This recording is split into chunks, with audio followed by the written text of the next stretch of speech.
नेपाल ने माना भारत का लोहा, सीमा विवाद पर बोला खुले मन से होगी बातचीत। नमस्कार, मैं अंजना और आप देख रहे हैं न्यूज सर्कल। आइए बढ़ते हैं आज की बड़ी खबर की ओर।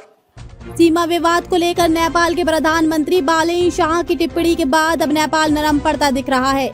नेपाल के विदेश मंत्री शिशिर खनाल ने भारत की ताकत का लोहा मानते हुए कहा कि भारत एक बड़ी तकनीकी और आर्थिक शक्ति के रूप में उभरा है।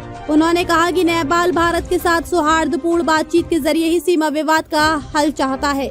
भारत दौरे पर आए खनाल ने कहा, जब हम सीमा की ओर देखते हैं तो भारत एक आर्थिक महाशक्ति के तौर पर नजर आता है। उन्होंने कहा कि भारत ने वैश्विक स्तर पर खुद को साबित किया है और अर्थव्यवस्था के मामले में मजबूत हुआ है। उन्होंने कहा कि नेपाल की नई सरकार भारत को किसी भी मायने में विरोधी के तौर पर नहीं देखती है। खनाल ने कहा कि हम अब अतीत के मामलों के साथ बंधे नहीं रहना चाहते हैं, बल्कि भारत के साथ परस्पर लाभकारी संबंध चाहते हैं। उन्होंने कहा, हम भारत के साथ सीमा मुद्दे को खुले मन से और द्विपक्षीय ढांचे के आधार पर हल करना चाहते हैं। हम 21वीं सदी की भू राजनीति के विकृत अति संवेदनशील नजरिए से भारत को नहीं देखते। बता दें कि खनाल और विदेश मंत्री एस जयशंकर के बीच एक दिन पहले ही बातचीत हुई है। खनाल भारत के 3 दिवसीय दौरे पर आए हैं। खनाल ने कहा कि जब हम खुले मन से साथ बैठेंगे तो सब साफ हो जाएगा और कोई भी मुद्दा इतना जटिल नहीं है कि जिसका हल ना निकल सके।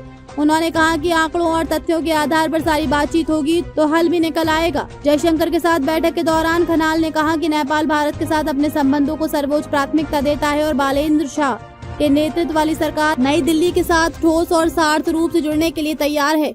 उन्होंने कहा था, भारत और नेपाल के बीच एक विशेष संबंध है जो सीमा पार संपर्क और साझा सांस्कृतिक एवं धार्मिक परंपराओं की मजबूत नींव पर आधारित है।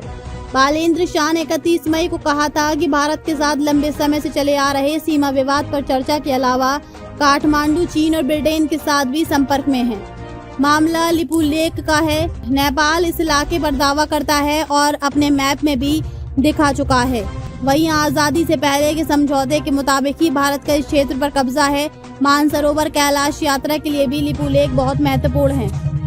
अब तक के लिए बस इतना ही। फिर मिलते हैं एक ऐसे ही बड़ी खबर के साथ। तब तक के लिए नमस्कार और देखते रहिए न्यूज सर्कल। अगर आपको वीडियो पसंद आई हो तो लाइक करें व शेयर करें। ऐसे लेटेस्ट अपडेट पाने के लिए बेल आइकन प्रेस करना ना भूलें। अगर आप हमें फेसबुक या फिर इंस्टा के माध्यम से देख रहे हैं तो हमारे पेज को फॉलो जरूर करें। धन्यवाद।